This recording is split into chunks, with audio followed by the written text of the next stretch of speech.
gamers. With all of the political buzz and the social atmosphere changing, let's sidebar it to a little bit more chill atmosphere and the conversation of video games. Because I love video games. Love it, love it, love it. Been playing video games since like 1988, 87, something like that. But had a pretty cool conversation in a group, and gentleman was basically asking the question, you know, um, why is it that you've got feminists who argue that women are overly objectified, and there's an image of what looks like a Jill Valentine kind of Lara Croftish character, that's all scantily clad in kind of, the bikini top and ripped leggings, and, it's just the gun belt and that's it. And on the other side, you have the argument of, she's overly dressed, she's in full armor, riot type gear, practical wear. And somehow her being fully covered is the escape from a rape imagination of a man. I don't know. It was just a stupid argument. And the fact that it's a stupid argument is pretty sad, because there are those feminists out there who just, what I would call them, is the warped feminist view. It's so far out there. You're finding every little thing possible to make it so that no matter what, you see a way for women to be objectified or somehow stunted or taken advantage of, no matter what. We all know that rape culture exists if the person who is intending to rape wants to rape. It is not based on what any person wears, how they conduct themselves. It has nothing to do with that. Nobody brings on rape, okay? What brings on rape is someone decides to rape, plain and simple. What brings on someone's objectification of women is because they choose to objectify us. I can be sitting there in sweats and a t-shirt, and somehow there's guaranteed that there's somebody's going to find a way to overly sexualize this. And that's up to them, sadly. That is on them. It's not that I'm dressing down or I'm dressing frumpy to protect myself from some guy's overactive imagination. No.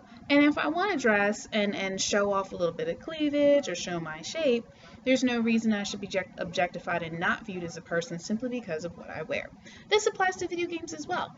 We've seen video game characters go from Princess Peach and Samus Aran and Chun-Li all the way to Lara Croft, and then Lara Croft reinvented, Bayonetta. I could go on and on and on.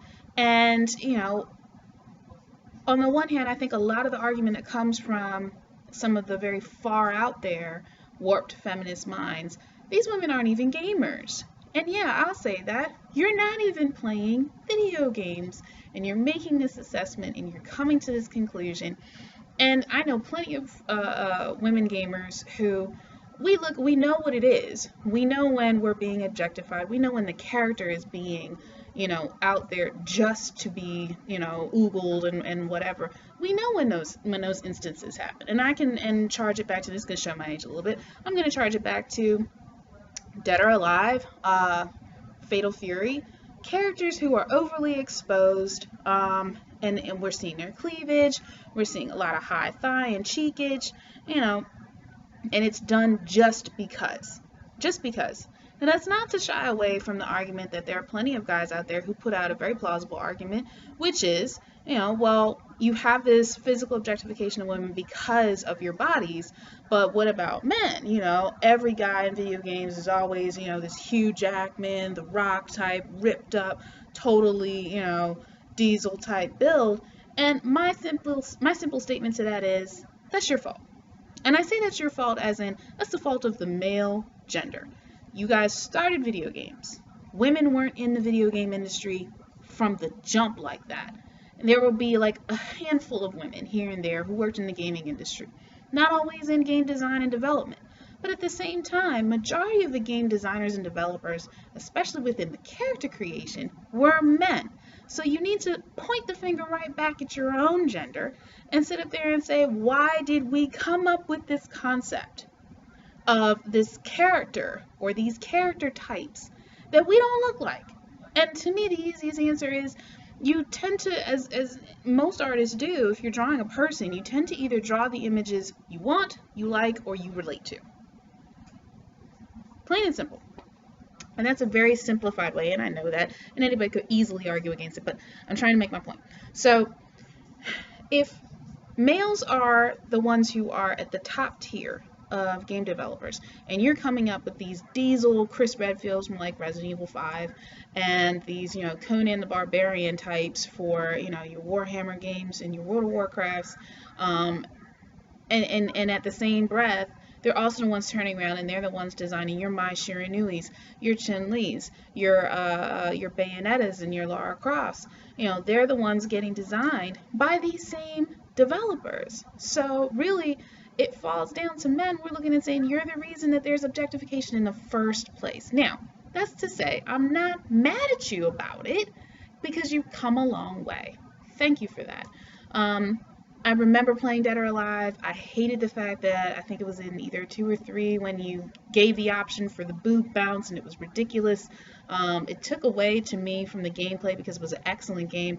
And then you came out with Dead or Alive Beach Volleyball, which was an excellent volleyball game, and then you just had excessive pinups. I was like, ugh. It was almost like watching a hentai game. It was just so pathetic, and it was just disgusting to a point where I just didn't even want to play any of the Dead or Alive games anymore.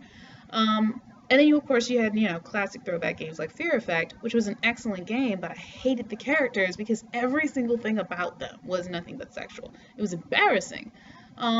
Which, on the other side of the spectrum, I could happily go and say there's Samus Aran, my first true, strong female lead character, because she was.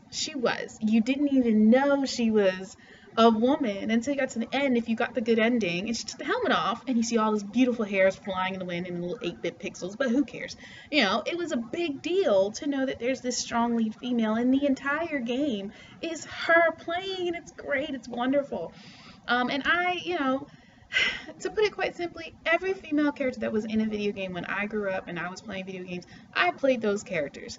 Blaze in Streets of Rage, I played her. Chun-Li, Street Fighter World Warrior, Cammy when they introduced her. Those were the 2 only female characters in Street Fighter for the longest time until Alpha came out, and I was playing them all the time. Any female character in the game I learned to play. Finally, Peach got off out the castle and said, I'm good. She was picking up rutabagas and mushrooms and turnips and stuff in Mario Brothers 2, and I was playing that, and I was happy. I was playing her. It didn't matter. I was just glad that there was a character that I could play that was a girl like me.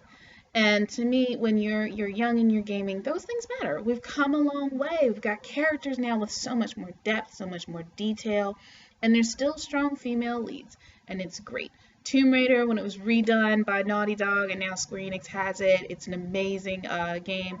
They've really done some character development. I love Lara Croft now. As I hated her in her original games, she sucked. She was just not enjoyable. There was no depth to her. She was just pixelated boobs and lips. I couldn't stand her. I absolutely adore the character now. She is relatable. There's some depth to her, and it's great. Shiva, when they introduced her in Resident Evil 5, I was like, oh my god, we have a black female lead. I was so excited. It was wonderful. You can't go wrong with some classics. I'm never going to get tired of playing Chun-Li. She's always awesome. I love Cammy. She's always awesome. And now they've introduced, even more characters, It's wonderful. It's great. There's diversity in the women. There's diversity in the men. And there's diversity in the lead roles that come with all these new games. So with all the political conversations and the social atmosphere, when it comes to video games, give me a good story, give me a great game that plays, and I'm happy any day. I'm happy as a dog in mud, and I don't care, and I'll play that game for hours and hours and hours. I'm still going to play the girl because I'm a girl. There's nothing wrong with that. So, feminists, make it count where it counts. Feminist is not a dirty word. I'm a feminist. I'm proud of it. And at the same time, gentlemen, you've come a long way. I'll give you kudos. You've learned from some mistakes. Still a long way to go, but we're getting there. We're getting there. Getting there as a people, as a world, as as humans. We're functioning better and understanding each other. And the things that make us different are not a bad thing. And just because my chromosomes are different than yours doesn't mean I can't still play video games.